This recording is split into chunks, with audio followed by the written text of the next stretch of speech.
അടുത്തിടെയായിരുന്നു ഗൗരി കൃഷ്ണൻ വിവാഹമോചനത്തെക്കുറിച്ച് പറഞ്ഞത്. പൗർണമി തിങ്കളടക്കം നിരവധി പരമ്പരകളുടെ ഡയറക്ടർ കൂടിയായ മനോജായിരുന്നു ഗൗരിയെ വിവാഹം ചെയ്തത്. സന്തോഷകരമായി പോവുകയായിരുന്ന ദാമ്പത്യ ജീവിതം എന്നായിരുന്നു ഇടയ്ക്ക് ഗൗരി പറഞ്ഞത്. ഷൂട്ടിങ്ങിനായി പോയിക്കഴിഞ്ഞാൽ പിന്നെ ആളെ കിട്ടാനേയില്ല. രണ്ടുപേരുടെയും പ്രയോറിറ്റികൾ വ്യത്യസ്തമാണ്. അങ്ങനെയുള്ളവർ ഒന്നിച്ചു പോകുന്നതിൽ നല്ലത് പിരിയുന്നതാണ്. അങ്ങനെയാണ് ഈ തീരുമാനം എടുത്തത്. ഡിപ്രഷനിലായിരുന്നു. മരുന്നുകളൊക്കെ എടുക്കുന്നുണ്ടെന്നും ഗൗരി വ്യക്തമാക്കിയിരുന്നു. സ്വകാര്യതയെ മാനിക്കണം, അനാവശ്യമായി ഇതേക്കുറിച്ച് ചർച്ചകൾ നടത്തരുതെന്നും ഗൗരി പറഞ്ഞിരുന്നു.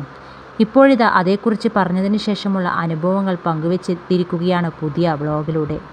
എന്താണ് വ്ളോഗ് വീഡിയോ ചെയ്യാത്തതെന്നൊക്കെ ആളുകൾ ചോദിക്കുന്നുണ്ട്.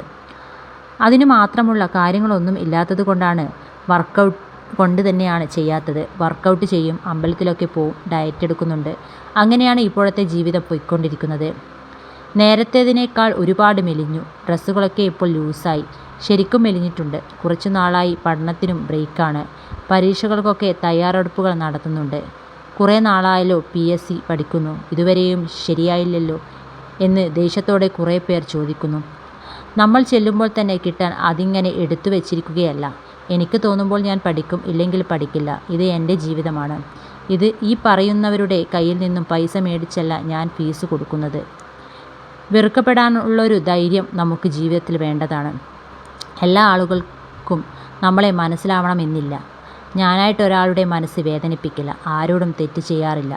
അത് ശ്രദ്ധിക്കാറുണ്ട്. ബോധപൂർവമായി തെറ്റ് ചെയ്യാറില്ല. അറിയാതെ വല്ലതും സംഭവിച്ചാലേ ഉള്ളൂ. മനുഷ്യരല്ലേ, ദൈവങ്ങളൊന്നുമല്ലല്ലോ. മനുഷ്യരാകുമ്പോൾ തെറ്റ് പറ്റുന്നത് നോർമലാണ്. എന്നോട് നല്ല രീതിയിൽ ഇടപെടുകയും സംസാരിക്കുകയുമൊക്കെ ചെയ്യുന്നവരോട് ഞാനും അങ്ങനെ തന്നെ ചെയ്യാറ്. കുറേ പേർ സ്ത്രീകളെ മാത്രമായി വിമർശിക്കും. എല്ലാവരുടെയും കാര്യമല്ല, കുറച്ച് പേരുടെ കാര്യമാണ് പറഞ്ഞത്. എന്തൊക്കെ ചെയ്താലും ഇവർ ഇങ്ങനെ പറഞ്ഞുകൊണ്ടേയിരിക്കും. ഞാൻ എൻ്റെ കാര്യങ്ങൾ സംസാരിക്കുന്നത് കൊണ്ടാണെന്ന് തോന്നുന്നു എന്നെ ആളുകൾക്ക് ഇഷ്ടമില്ലാത്തത്. സംസാരിക്കാതിരിക്കുന്നതാണ് നല്ല സ്ത്രീയെങ്കിൽ ഞാൻ അങ്ങനെയല്ല. എനിക്ക് വേണ്ടി ഞാൻ സംസാരിച്ചേ പറ്റൂ. പിന്നെ എങ്ങനെയാണ് കാര്യങ്ങൾ അറിയുന്നത്? എൻ്റെ കാര്യങ്ങൾ ഞാൻ തീരുമാനമെടുക്കാറുണ്ട്. എന്നോടൊപ്പമുള്ളവരുടെ അഭിപ്രായങ്ങളൊക്കെ കേൾക്കാറുമുണ്ട്, പരിഗണിക്കാറുമുണ്ട്. നിരവധി പേരായിരുന്നു വീഡിയോയിലൂടെ താഴെ അഭിപ്രായങ്ങൾ രേഖപ്പെടുത്തിയത്. മനോജ് എവിടെയാണ്? നിങ്ങൾ എന്താണ് പിരിഞ്ഞതെന്ന ചോദ്യവും ഉണ്ടായിരുന്നു. നിങ്ങൾ ആരാണെന്ന് ഈ കമൻറ്റിലൂടെ അറിയാൻ പറ്റും. നിങ്ങൾ ഭയങ്കര റൂഡാണ്. നിങ്ങൾ എന്തോ പോലെയാണ് പെരുമാറുന്നത്. അതാണ് ആളുകൾക്ക് നിങ്ങളെ ഇഷ്ടപ്പെടാത്തതെന്നായിരുന്നു ഒരാൾ പറഞ്ഞത്. നിങ്ങൾ ആരാണെന്ന് പോലും എനിക്കറിയില്ല. ഞാൻ എന്താണ് റൂഡായി പറഞ്ഞത്? നിലപാടുള്ളതാണോ റൂഡായി തോന്നിയതെങ്കിൽ ഒന്നും പറയാനില്ലെന്നായിരുന്നു ഗൗരിയുടെ മറുപടി.